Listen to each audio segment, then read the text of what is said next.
Olá, boa noite.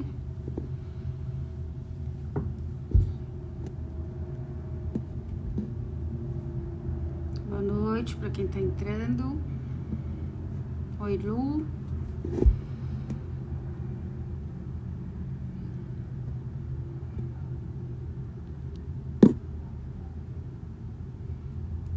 Boa noite, boa noite. Vou esperar um pouquinho a Maura aparecer aqui para eu aceitá-la.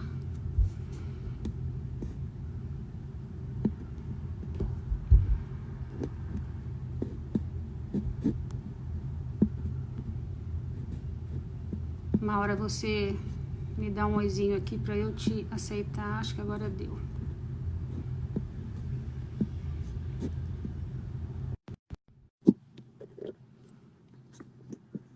Vamos ver.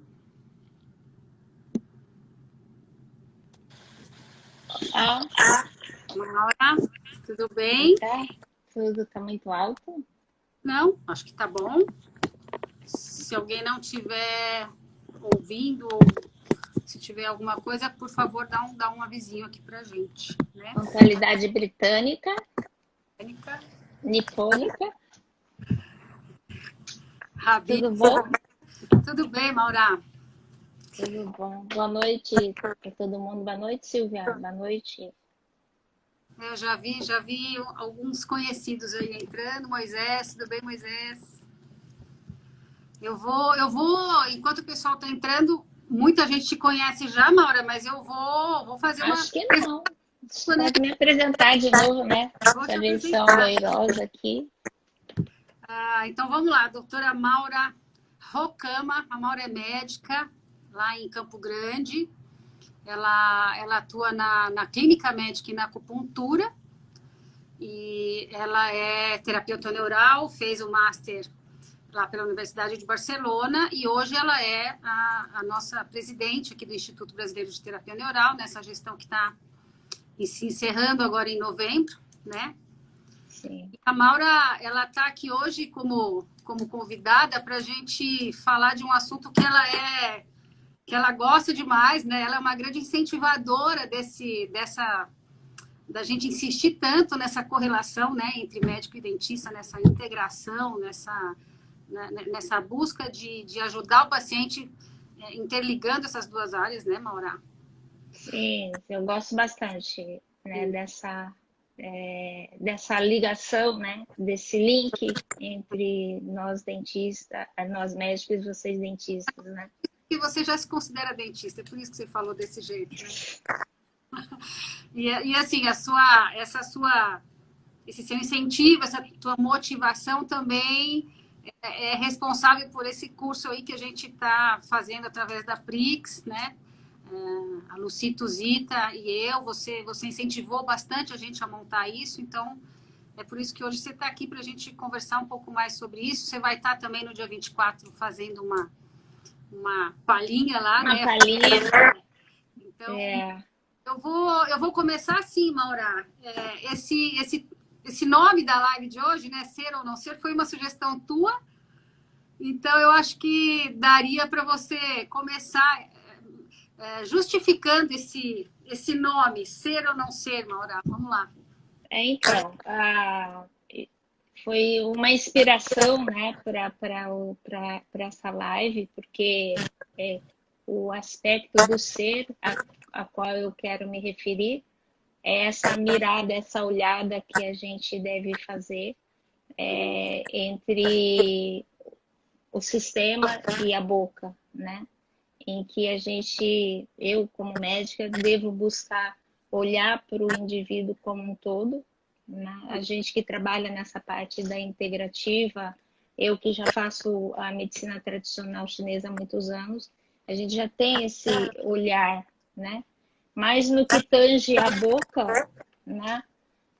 A gente, quando passa pela faculdade de medicina, a boca é mais um elemento para digestão, para se alimentar, né? E eu não me lembro de ter sido ensinada a olhar os dentes, a ver essa parte da patologia bucal dentro do todo, né? Então, assim, até mesmo como a parte nutricional também não fazia parte do nosso contexto médico. Então, esse ser a qual eu me refiro é esse indivíduo, né? Como um todo, na sua integralidade, né? E o não ser é olhar o convencional, né? Então, assim, eu sou uma pessoa extremamente apaixonada por essa conexão, né? E também até pela o estímulo que eu sempre fiz para vocês dentistas da gente fazer esse trabalho de link entre médico e dentista, né? E nós, como terapeutas neurais, muito mais ainda com um conhecimento que faz toda uma diferença na vida do paciente. Então, essa inspiração do ser é para que a gente possa olhar o indivíduo, né, não como partes, mas na sua integralidade física, mental, emocional e quiçá espiritual também, né? Por conta dessas correlações que a gente sabe que a boca e toda a sua inervação trigeminal, né, tem esse link muito íntimo na parte clínica, né? Então essa foi... Clínica, vou emendar aí uma... Eu separei aqui, eu fiz algumas questõezinhas para você, mas pegando esse gancho aí da parte clínica. O que conhecer um pouco mais da área odontológica ou dos possíveis campos interferentes na área odontológica e também reconhecer isso nos exames de imagem, né? Na panorâmica, que é a nossa primeira ferramenta de imagem que a gente costuma pedir dentro da terapia neural. O que conhecer isso te trouxe, te agregou na tua prática clínica, Maura? Então, hoje eu tenho feito um trabalho, né, de que para os pacientes a informação é a base para chegar ao conhecimento. E o que a gente vai fazer com esse conhecimento vai trazer uma diferença na qualidade de saúde e da própria enfermidade. Então, hoje eu não vivo sem panorâmica. E a panorâmica eu aprendi com vocês, né, no curso, e eu mal sabia olhar, sabia que tinha uma mandíbula, e às vezes eu trocava maxila por mandíbula, mas enfim, né? Então, assim, como eu moro longe, né, e no começo não tinha nenhum dentista de suporte com visão da odontologia neurofocal no meu estado, tive que arregaçar a manga e trabalhar e me esforçar para poder olhar o que tinha de alteração nessa panorâmica, né? Olhar como um todo. E aí eu fui descobrindo. Foi. Foi quase Eu falo que muitas vezes mandei muitas radiografias, nós discutimos muito, né? Caso por caso. Então, assim, foi esse aprendizado que eu tive como médica que eu gostaria de trazer para os meus colegas médicos. Eles não precisam entender o que vai fazer com o dente, porque isso é da parte de vocês. Mas ele já vendo que pode ter uma alteração que está relacionado com uma patologia ou uma alteração a nível da boca, já vai fazer toda uma diferença.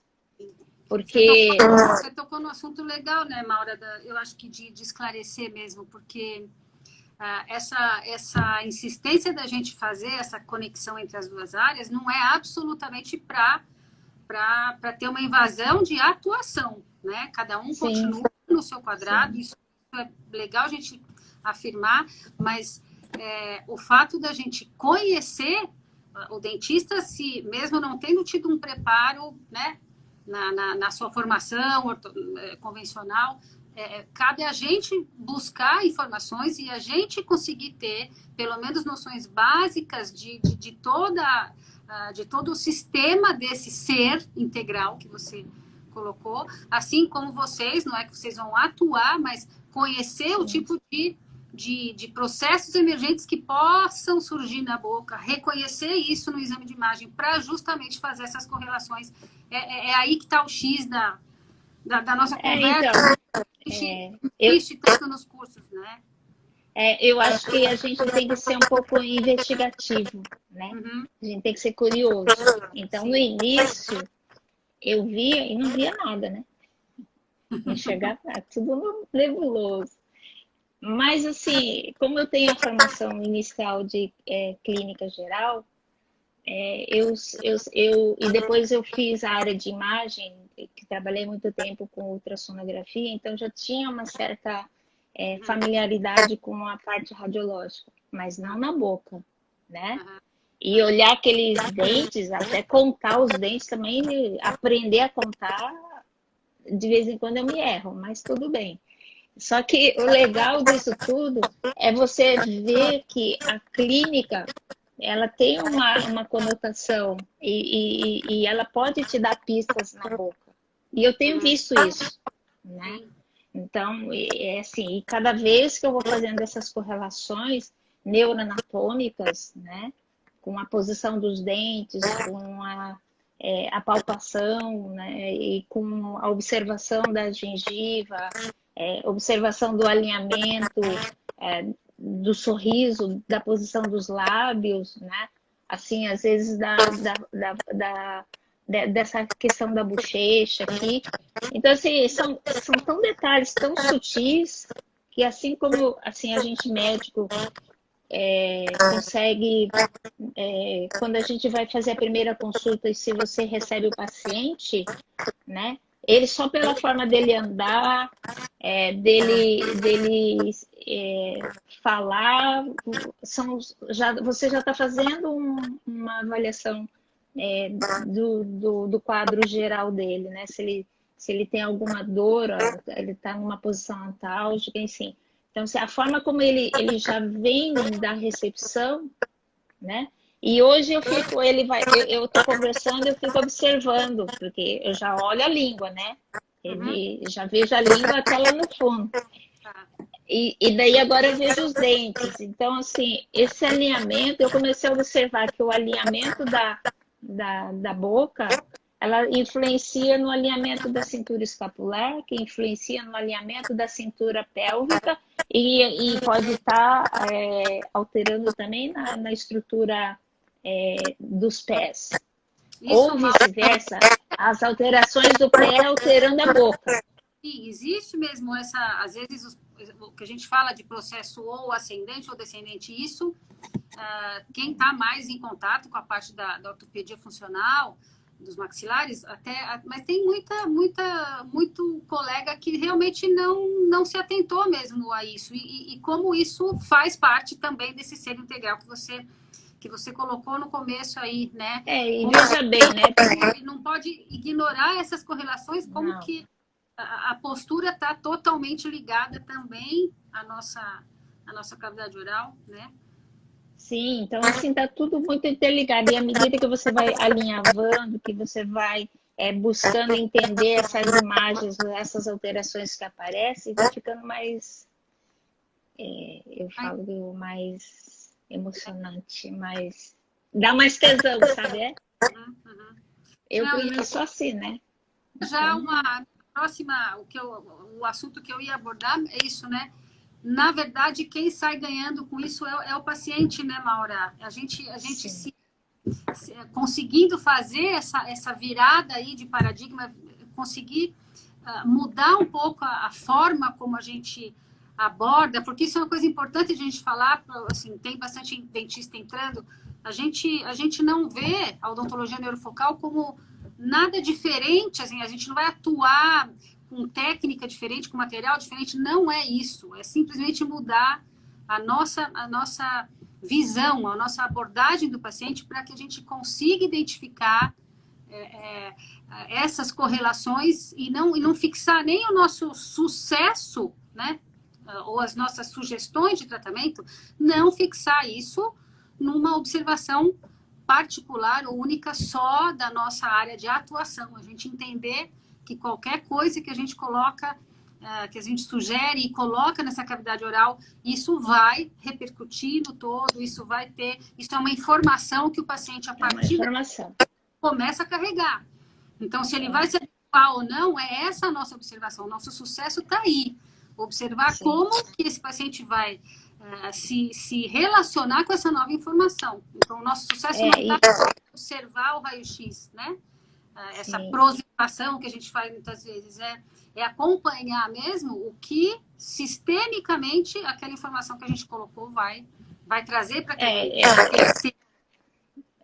uma parte do meu atendimento na consulta é dedicar essa explicação da panorâmica, porque é tão engraçado que hoje, né, o paciente liga para marcar a consulta, minha secretária a primeira coisa que ela pede é a panorâmica. Daí, quando eles chegam, eles falam assim, doutora, por que você está pedindo, o que tem a ver isso aqui com o que eu vou trazer, né? Eu falei, calma, então eu faço primeiro a anamnese, né? E depois que eu vou olhar a panorâmica, né? Para ver essa correlação.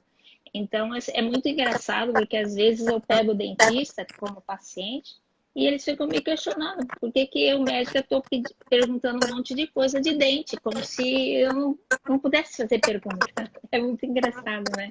A gente também não está habituado, não está acostumado, por isso que cabe mesmo, é algo que cabe a gente, essa explicação, né? Eu acho que uma consulta de terapia neural começa com esse esclarecimento mesmo, né? Eu não faço diferença mais se é terapia neural ou clínica médica ou acupuntura. Mesmo paciente com acupuntura, eu peço panorâmica. Eu não consigo mais viver sem panorâmica. Isso é a verdade. Entende? E muitas das vezes os casos são complicados, eu olho e falo, dá vontade de sair correndo, porque tem muito implante, ou não tem dente, ou tem muita lesão que eles falam que, como não está doendo, está normal, não faz nada, entendeu? Vamos observar. Não vamos observar, não. Sabe? É para hoje, né? Não é para ontem, é para hoje. Então, assim, aí eu tenho que gastar um pouco mais de tempo na consulta para explicar. Porque aí ele vai buscar quem ele tem o dentista de confiança. Óbvio que eu tento falar para ele procurar um odontólogo neurofocal que vai falar a mesma linguagem que a minha. Mas isso foge do meu controle. Mas o mais importante que eu vejo é que eu tenho o papel de dar informação e passar o conhecimento que eu sei até agora. E ele faz o que ele quiser. Muitas das vezes... Deixa eu te perguntar uma coisa. Como é lidar com essas correlações aí, mostrar para o paciente, né, explicar para o paciente alguma determinada queixa que você encontrou e você encontrou uma correlação em algum procedimento em boca. E como é lidar com, por exemplo, um caso de canal que muitas vezes eu mesma, antes de entrar para antes de mudar essa maneira de pensar, né? Às vezes um tratamento de canal lá que poderia até tecnicamente ter sido muito bem feito, mas a gente via ali uma ligeira rarefação apical ali e a gente entrava então nessa preservação. O paciente não está sentindo nada, ele não traz nenhum sintoma local, então a gente ia seguindo e observando como isso fica, né? Só que agora a gente tem esse outro entendimento, a gente já não consegue olhar para essa situação e se encontra alguma correlação, a gente vai alertar o paciente, vai propor um retratamento e vai seguir essa relação, como ela fica depois de uma abordagem neuroterapêutica. Como é que você lida com isso? Como é que está sendo lidar com isso com alguns dentistas que não estão nessa linha de pensamento, né? Esse é o detalhe. Não é fácil, mas assim, já chegou o colega dentista, colega de vocês, que chegou no meu consultório, eu só vim aqui para perguntar por que você, médica, pede panorâmica, né? E segundo que às vezes o paciente não sente nada, mas você pediu a panorâmica, pediu para ele olhar e eu fui ver, realmente tinha problema. Então, assim, é um discurso, falei, eu gasto um pouquinho mais de saliva para poder tentar, não quero convencer, eu só quero mostrar que tem uma coisa diferente que eles não estão vendo. Uhum. E vejo também muitas das vezes clinicamente que é muito comum o apertamento.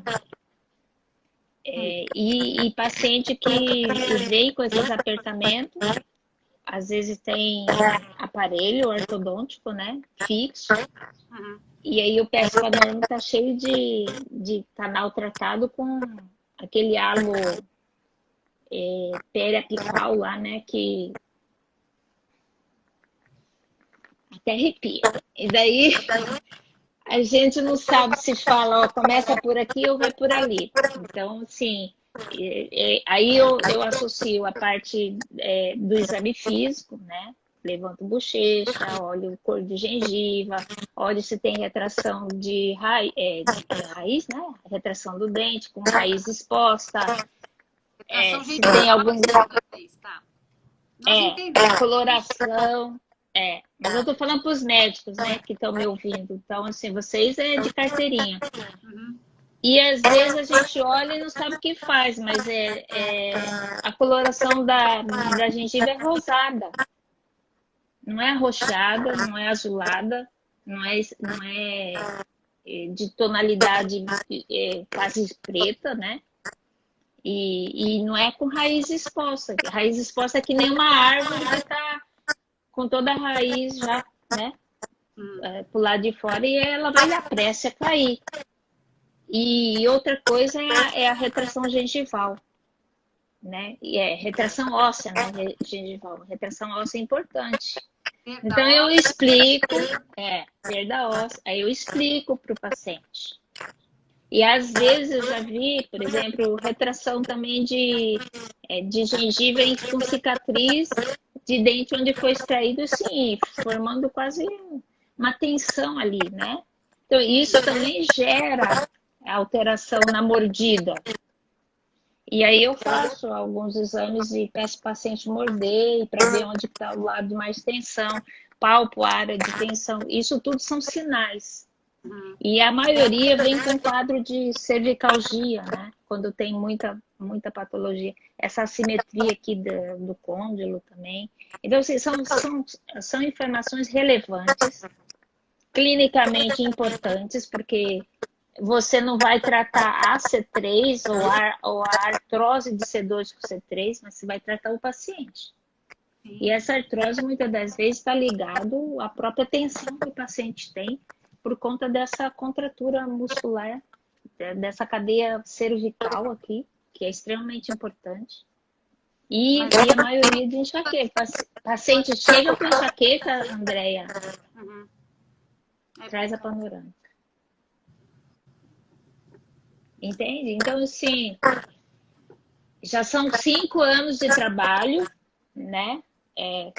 Agora que a gente já tem colegas odontólogas que têm essa formação já da terapia neural com esse outro olhar, o pessoal que está na odontologia biológica também já tem um outro olhar, mas tem muito trabalho para fazer. Sim. Né? E os pacientes estão vendo resultados. É um então, trabalho assim, comum que entra nessa área, né, Maura? A gente estamos fazendo isso agora, né? E a gente também, nós médicos, eu acredito que tanto clínico quanto cirurgião, nós não aprendemos uma coisa chamada face. E hoje a face é a vedete do momento. E essas alterações miofaciais tem muito a ver com as patologias sistêmicas. Sim. As hérnias de lombociatalgia, você pode ir atrás que tem encurtamento miofacial em algum lugar, na maioria das vezes. E aí você tem que olhar toda essa estrutura, esse alinhamento que eu falei, alinhamento da cintura escapular, da cintura pélvica, o pé e da boca. Sim. Agora, quando o paciente chega com... Eu tô com uma amiga fisioterapeuta aqui, ouvindo a gente, eu fiz o curso do Bricô junto com ela, e a fisioterapia também é outra área que que tem que estar junto, né, com esses distúrbios neuromusculares para a gente poder mesmo identificar de onde está vindo, se é um estímulo que é descendente ou se é ascendente, né? Assimétrico, enfim. Por isso que a gente tem que examinar o paciente como um todo. É por isso que eu falo que o paciente é ele inteiro. Sim. Da raiz do dente à polpa do pé. Entende? Porque eu já tive pacientes que vêm tratar com dor de tendinite, de bursite ou de gonalgia, que é dor de joelho. E o problema estava ali na ausência do dente que ele estava mordendo. Eu falo, ó, você está manco, porque se mancando assim, você vai forçar algum lado e vai doer. E eu tenho certeza que eu vou perder o paciente, porque na hora que você corrigir isso, você não vai vir mais aqui. Não dá outra. Então, assim, mas é legal, mas assim, é gostoso trabalhar, porque assim, o paciente fica extremamente grato quando ele entende que aquele dente que ele está mexendo que não melhora. E aí vocês põem um tampãozinho, vão pôr um remedinho para ver se fica ali de descanso, aí volta daqui uma semana e vai, e volta, não vai. E aí fica com cefaleia, fica com náusea, fica com dor não sei aonde. Maura, Eu já nem falo mais, traz a boca. Deixa eu ver. Teve uma pergunta da doutora Mari Antunes. Se você pode comentar um pouco sobre a palpação da boca. Eu acho que a gente poderia até, se você não falar toda da palpação, se tiver algo a complementar, mas acho que seria legal você, como médica, falar dessa palpação. Depois a gente... Como é o nome da colega? Doutora Maria? Acho que Mari Antunes, doutora Mari Antunes. Mari Antunes. Então, eu vou falar como médica, e aí você completa porque eu aprendi com a dentista. Tá bom. Né? Então, assim, a primeira coisa que eu avalio é o que eu falei, a gengiva da parte superior e inferior, se tem retração, diferença de coloração, se tem alguma área tipo afta, se tem pústula, alguma coisa assim nessa área da cavidade bucal. Avalio também as amígdalas e dentes, né? Teoricamente, a gente teria que ter 32 dentes, teoricamente, né? Então, assim, e aí eu peço para o paciente fechar a boca, né? Abrir e fechar devagar para ver como que os dentes estão se posicionando, né? E como é a mordida, né? Então, porque às vezes você vê dente que tá um do lado do outro, então você vê que ele tem uma mordida cruzada. E aí pergunta se tem apertamento, se tem bruxismo, porque às vezes você vê também os dentes, parece que passou lixa, né? Fica meio desgastado assim um com o outro. Isso é um sinal de rangimento. Aí eu pergunto se range. É uma informação. Aí vou para a palpação. Eu quero mesmo que você fale sobre o seu ponto de vista, com a tua expressão, porque eu acho legal até a forma como você enxerga tudo isso, para a gente não ficar falando termos... Então, mas né? eu tô colocando coisas que são bem dinâmicas, porque tem que olhar né? E como eu também avalio a língua, né? Avalio a cor, tamanho, forma, tudo da língua, sabor, essas coisas todas. Mas especificamente na palpação, eu coloco a luva e peço permissão para o paciente. Explico que eu vou correr com o dedo no sulco, né? De um lado e do outro, do superior e inferior, e vou deslizando meu dedo devagarzinho nesse sulco aqui. Suco, né? Que fala suco vestibular. Fundo de saco, né? A gente fala fundo do saco. Eu vou percorrendo da parte anterior até o final e sentindo se tem áreas de tensão, de dor no toque, né? E é uma coisa que tem que ser bem sutil. Então, assim, À medida que você vai fazendo, quanto mais você fizer, mais sensibilidade você vai desenvolvendo na sua boca digital. Então, você consegue ver, e também, às vezes, a gente vê, como chama aquilo lá, aqueles risquinhos que fica assim, esqueci, fugiu o nome. As bridas, É, as inserções. as bridas, isso. Eu vejo as bridas. As bridas, para mim, é um sinal também de que ali tem um grau de tensão nesse tecido mucoso, né? Porque a gente sabe que ali tem um sistema de faces. As faces são esses tecidos bem tênues que envolvem o tecido conjuntivo. Então, eu olho se tem bridas. E se essas bridas estão relacionadas à extração de dente Não, ou as alguma bridas outra coisa. existem mesmo, Maura. As bridas são as inserções, né? É que às vezes no É toque muito. a gente sente ali, né? Então, ou a gente percebe na palpação digital, ou o próprio paciente relata. É muito legal a gente prestar atenção até no olhar do paciente, né? Na expressão dele tá fazendo essa palpação, porque isso Faz assim. indica muito, né? Isso indica muito. Aí você vai passando o dedo e ele faz assim com o olho, sabe? Assim, aí ele fala, doeu aqui, aí você volta de novo. Aí você distrai ele, aí você volta de novo. Se tiver com dor, ele afina. Para reforçar a percepção daquela área. Né? A doutora Maria Antunes, ela é do Uruguai, ela está aqui dizendo que todos os pacientes dela realmente têm tensão. É muito difícil a gente não encontrar tensão na boca, né? É muito difícil ter alguém livre dessa tensão de boca, né, Maura? Essa tensão podia ser melhor, né? Trabalhar. Mas é assim que eu faço, né? E assim, é lógico, eu não tenho a pretensão nenhuma de ter essa habilidade que vocês dentistas têm, mas só de fazer isso clinicamente já ajuda muito a orientar o paciente a procurar o dentista de confiança para que ele troque, né? Que ele faça esse diálogo dessa informação médica para ele, né? Assim, dentro do quadro clínico dele. Então, isso envolve desde uma tendinite de joelho, cotovelo, ou dor lombar, ou vamos dizer, doença sistêmica, tipo artrite reumatoide, lúpus, enfim. O mais, assim, às vezes que eu tenho vontade de sair correndo, paciente que chega com câncer. Esqueci de falar.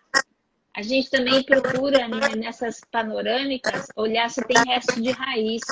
Sim. Adoro achar resto de raiz. Adoro. Então, e isso também E adoro achar resto de raiz e siso incluso. Nossa, quer ver uma pessoa feliz, sou eu. Adoro. Mas, Maurício, então já entra nesse comentário, assim, na tua formação, o que incluía um exame bucal dentro da tua formação convencional médica? Você tá de piada comigo, né? Fazer experiência mesmo, né? A boca não existia. Que eu me lembro, na minha formação médica, a boca não existia. Existia, assim, patologia de... É isso?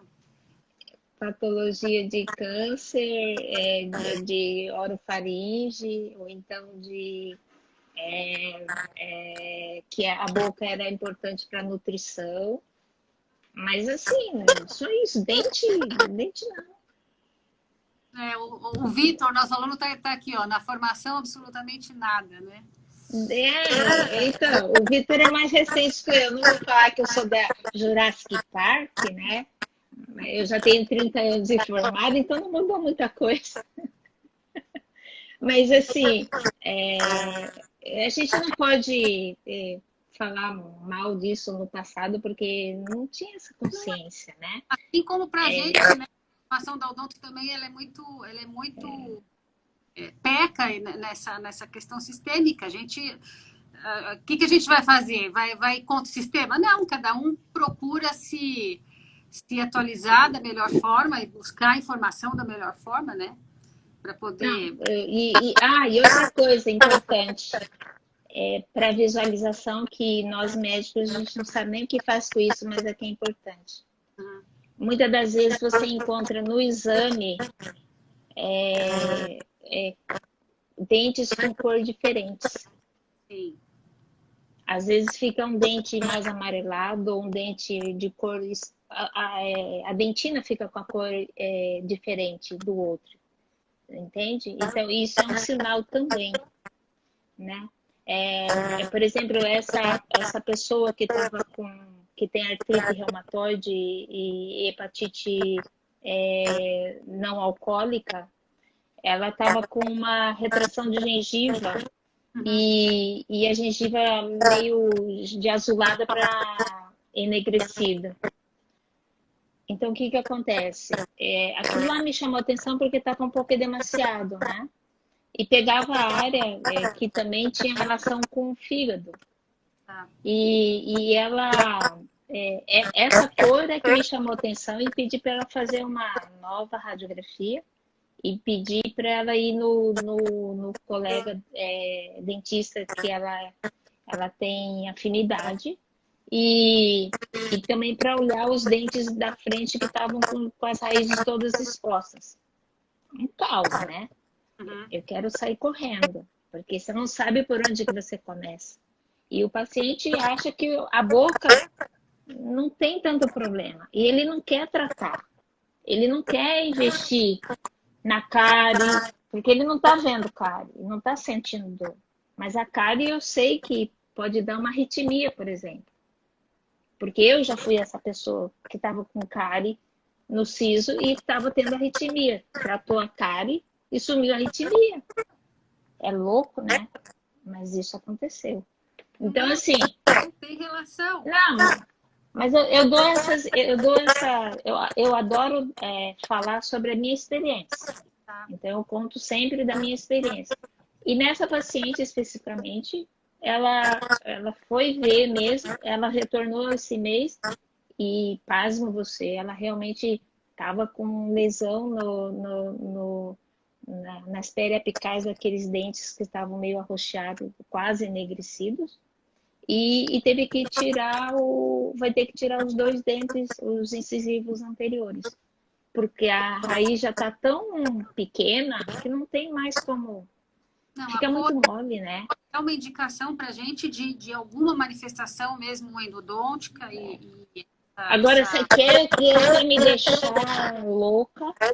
O paciente está com tudo isso e o dentista me bota um aparelho ortodôntico fixo.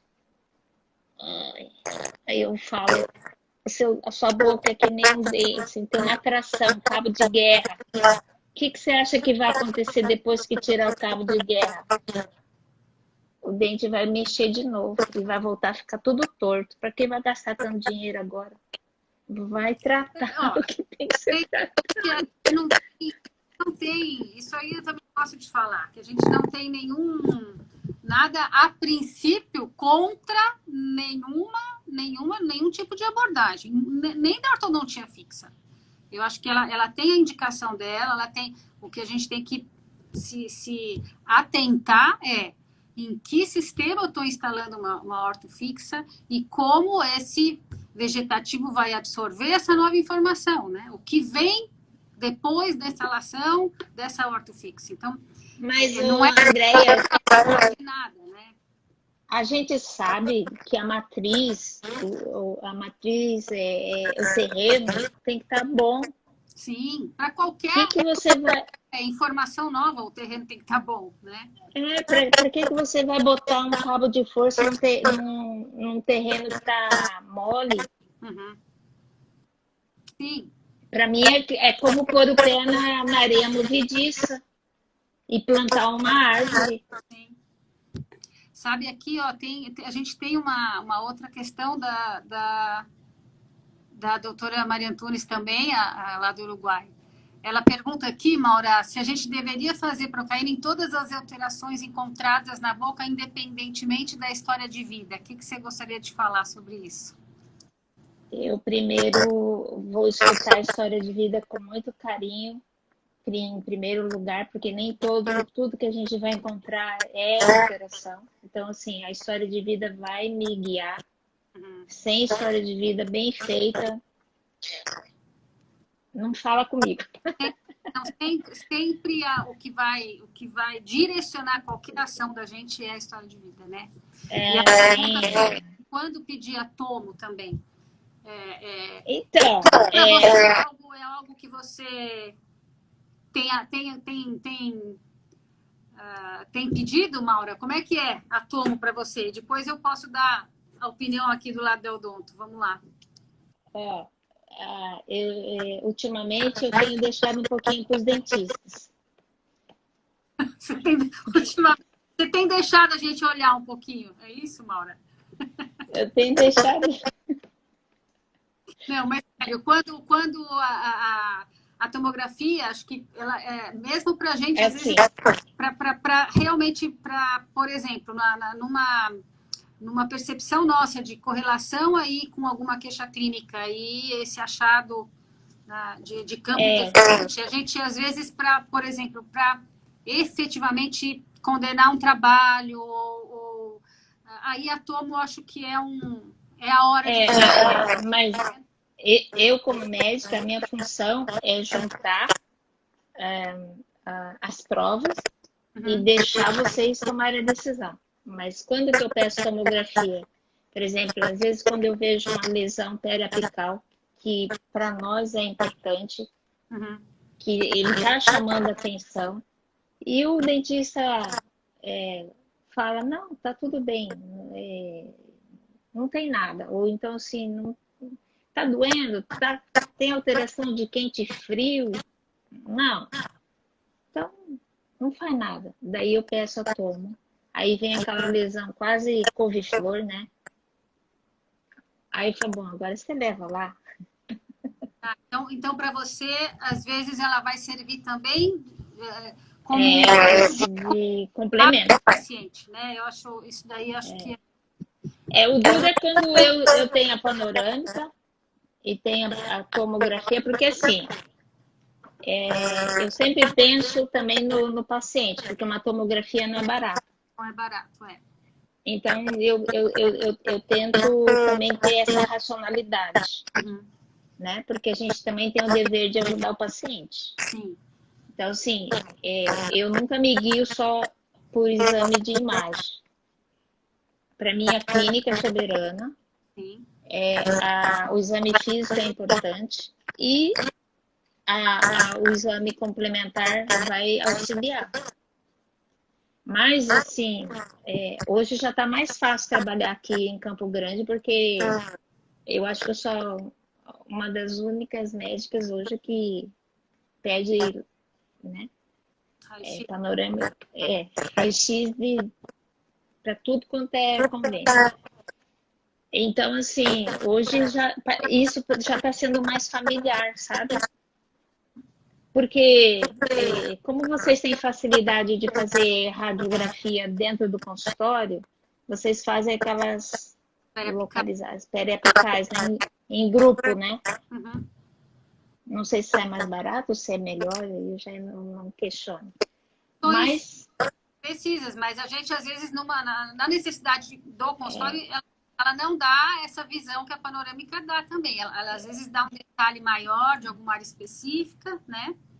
Então, assim, eu diminuí o meu pedido de tomografia, porque hoje, assim, os pacientes já estão procurando os dentistas que eu indico. Então, tá ficando mais fácil, porque daí trabalhar nessa parceria é legal, porque o dentista me liga, a gente troca informações clínicas, entende? Vamos discutir o caso assim, com o paciente, entendeu? O que você viu, olha, eu encontrei essa lesão. Então, essa troca enriquece muito. Sim. Tanto as dentistas aqui de Campo Grande que têm me acompanhado, né? Quanto eu clinicamente tenho acompanhado com os pacientes, todos ganham. Principalmente os pacientes. do paciente, como a gente falou no começo, né? Não tem como a gente não ter essa relação interdisciplinar, não tem, porque a gente não vai abordar, né? Eu falo para você que nós do Brasil somos os países que estão fazendo nós somos o país em que está fazendo essa interligação íntima entre médico e dentista no mundo. Então, isso assim, a gente pode ter orgulho de ser brasileiro. Uhum. Pelo menos nesse aspecto.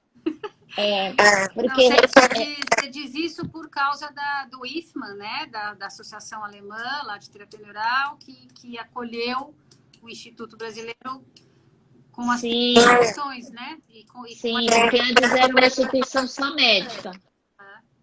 Mas também eles estão vendo esse trabalho que a gente está fazendo desse vínculo entre médico e dentista, conversando.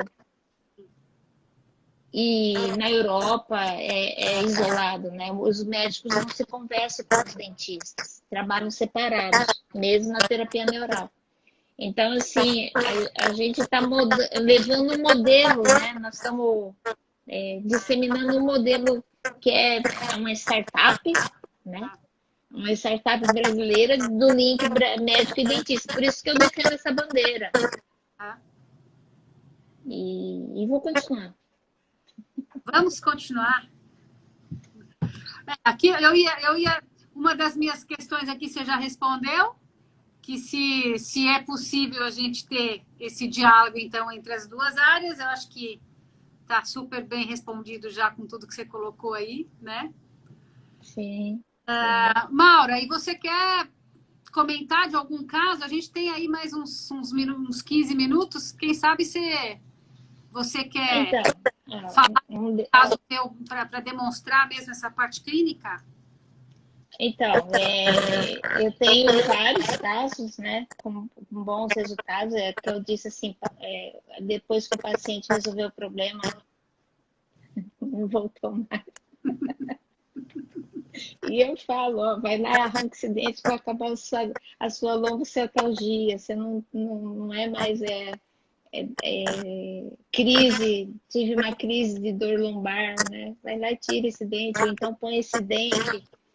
Vai melhorar a dor da coluna, vai melhorar a dor do joelho, vai melhorar a dor do seu pé, né? Por exemplo, plantalgia, muito comum. Então, a gente tem que sair palpando também, vai examinando, não só a parte abaixo da cabeça, né? Mas ir buscando essas correlações, é dinâmico, né? Então, assim, tenho casos de paciente com doenças e enfermidades crônicas, tipo lúpus, né? Em que quando comecei a tratar, a buscar para que ela resolvesse as cáries, fizesse toda uma limpeza porque tem dia que você olha assim, é um caos, você não sabe para onde você começa, de tão, né, grave que é, né? Às vezes o paciente tem uma BMW, mas a boca está um caos, né? Então, assim, é difícil muitas das vezes, porque o paciente, quando fala em dentista, ele já sabe que ele vai gastar. Ele às vezes não quer, mas assim, ele vai protelando até a hora de quase cair o dente. E aí ele vai. Então, assim, eu tenho pacientes com esse de lúpus que quando começou a melhorar a higiene ou resolver dente por dente, melhorou o quadro sistêmico. Maura, porque toda manifestação autoimune tem por trás uma inflamação crônica, né? Assim, e a fonte disso tudo pode estar na cavidade bucal mesmo. Não, e hoje, clinicamente, eu tenho feito um trabalho de orientar o paciente para que ele valorize essa infecção subclínica, tá? Porque quando você pega todas essas alterações que eu falei, retração gengival, ou então alguma hiperemia localizada, né? Alteração de raiz dos dentes, que é uma inflamação crônica subclínica, né? E você trabalha isso, né? Melhorando essa acidez, melhorando também essa microbiota da boca, melhora todo. Uhum. E assim, agora você sabe disso, que eu sou suspeita, né? E estou extremamente apaixonada pelo trigêmeo vagal, né? O trigêmeo vago, dessa interconexão que é assim, fantástica. Se Deus fez alguma coisa muito bem feita, foi o nervo trigêmeo e o vago se conversando. Então, assim, paciente que vem com rinite, quando fala, não, tem rinite sinusite, cara, pode buscar alguma alteração no dente que você vai encontrar na história de vida. Ou você vai encontrar muitas alterações nessa região superior, às vezes patologia de ouvido, infecção de ouvido, e que tratam separado o nariz da boca, e é a mesma coisa, a gente sabe. É só olhar a anatomia.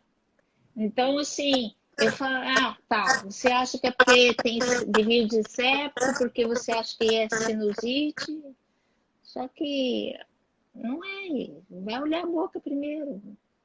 Então, assim... Você não busca a causa, né, que mantém a manifestação, e daí você passa uma vida aí dando corticóide para baixo e o desafio maior que eu vejo é regular o sono. Uhum. E diminuir o estresse. Se você modular isso, você já melhorou 80%. Porque todas essas alterações... Outros vegetativos aí que servem até para a gente avaliar o quanto a terapia neural está trazendo ou não de benefício para o paciente, né? Entende? Então, assim, a gente tem muito, como médico, a gente tem uma ferramenta muito grande, porque os sintomas, eles falam de cima a baixo, só que a gente tem que fazer associação, e tem que palpar, tem que tocar, tem que sentir, não tem outro jeito. Tem que olhar, tem que escutar. Mais observar e escutar do que agir. Isso é o meu dia a dia, né? É que dá tempo da gente responder. Tem mais uma pergunta aqui sobre... poxa, a doutora Mari tá bem participativa. Que bom. Ela que pergunta, ó, se comprovamos que um siso retido é um CI, se ele deve ser extraído ou tratado com TM. Aí eu acho que a gente... Aí você responde. Não vai fechar essa questão, né? Isso, lógico que depende mesmo da singularidade do paciente, mas se a gente... se eu percebo que um siso ele é realmente CI, e depois de 1, 2, 3 testes de dentes, eu percebi que aquilo é real, e depois de algum estímulo, de 1 ou 2 ou 3 estímulos neuroterapêuticos, eu continuo vendo a mesma manifestação no paciente, aí sim, aí eu já parto para a extração, sim. Né? E sempre pesando, porque tem sisos também que vão trazer uma cicatriz aí tão difícil de contornar, que às vezes a gente tem que pôr na balança também o que para aquele paciente pode ser melhor, né? Mas eu acho que cada paciente... Depois de teste de dente, acompanhar, se a gente percebe que realmente aquilo é um CI, não dá para tratar com terapia neural, a gente vai ter que remover, né? Se eu encontro essa condição sistematicamente, né? Eu acho que o siso, se você for no livro do Adler, ele tirava todos, né? Siso para Adler era CI. E a gente, assim, o sempre realmente não existe uma situação fechada, né? Sempre a gente vai fazer é acompanhar a história de cada paciente individualmente, isso sempre, né? Mas o que... Não, e é individual, porque se o siso está bem posicionado, e eu não vejo por que tirar, né? Uhum. Ou agora, se ele está mal posicionado, depende. Depende do que. Porque às vezes ele está em equilíbrio também. Depende do tipo de estímulo que ele está fazendo e o quanto aquele organismo tem capacidade de lidar com aquela informação sem perder a sua capacidade de homeostase sem fazer aparecer nenhum processo emergente ali, né? Então, realmente não é caso a caso. A gente tem que sempre avaliar na história de vida, né? E o que a gente faz com... sempre me pergunto também, Andréia, para que você vai pedir panorâmica se eu não tenho nenhum dente? Isso é bem importante também, né, Maura? A gente sabe que tem sim que pedir mesmo para o paciente edêntulo, porque muitas vezes a gente encontra algumas informações importantes, né? Um resto residual de raiz ou uma cavitação, né? Uma dificuldade de reparação que ficou ali sequestrada na forma de mochomelite também. Então, o paciente edêntulo também precisa dessa informação, né? E da palpação também, né? De pedir para o paciente remover a prótese, e a palpação é bem importante nesse paciente também, porque muitas vezes ele já tem uma redução ali de altura óssea, ele já tem estímulos aí de nervos já quase aflorando, né? Ser uma mandíbula, às vezes, com o nervo mental já quase no seu dedo sendo palpado. O paciente precisa, assim, dessa nossa observação mais cuidadosa, né? O paciente que é dentro. E o importante disso tudo é a gente esclarecer o paciente. Sim. E isso para mim é fundamental, sabe? Porque ele tendo essa informação e tendo esse conhecimento, que também para ele é novo, ele vai indagar o colega dentista. Ele vai também querer buscar uma melhor forma de tratamento. Então, eu sempre pergunto, seja um pentelho, eu falo, seja um pentelho, doutor, se eu puser o implante, é melhor do que eu puser uma ponte? Uhum. Ou não pôr nada, ou sei lá o que eu vou pôr. E aí eu falo, olha, isso quem vai saber é o dentista. E não só a gente, viu, Maura? Isso daí é uma questão também de a gente colocar as opções para o paciente, mas ele também está... ele tem que participar, né? A participação dessa decisão, porque a gente nunca vai ter um material ideal. A gente sempre vai colocar pós e contras de algumas situações, e o paciente ele é co-participativo dessa decisão, porque é o sistema dele que está em jogo. Ele vai saber também perceber o que é melhor para ele, o que ele consegue ou não aceitar como satisfatório, né? Então, trazer o paciente para essa decisão é outra coisa bem importante, eu acho bem importante. Eu acho que a gente tem esse conceito, né? De trazer do paciente mesmo se conseguir ter essa devolução para ele de que ele participa mesmo de todas a regulação é dele, né? A gente está ali como a regulação é dele. Como um interlocutor da coisa só, né? Ele tá no corpo, não é isso? Sim. Meu sonho, né, é levar todo esse conhecimento para a área acadêmica, sabe? Para que a gente possa deixar algum legado, né, da nossa geração para essas pessoas, né? Fazer alguma diferença na vida das pessoas, a gente pode sim. Então, esse é um trabalho assim, que nós médicos podemos contribuir, porque eu sempre falo, né? Nós, como médicos, somos a única profissão em que o paciente ele se entrega para a gente nu e cruamente, né? Se você pedir para o paciente ficar nu, ele fica. Então, assim, a gente tem uma capacidade de levar essa informação e fazer uma diferença na saúde deles, tendo esse olhar né? Tendo esse cuidado, né? Tendo essas informações. Você não precisa ser um expert para ler panorâmica, né? Mas Sim, pelo não menos é. olhar que tem alguma coisa de diferença, de diferente, sabe? Que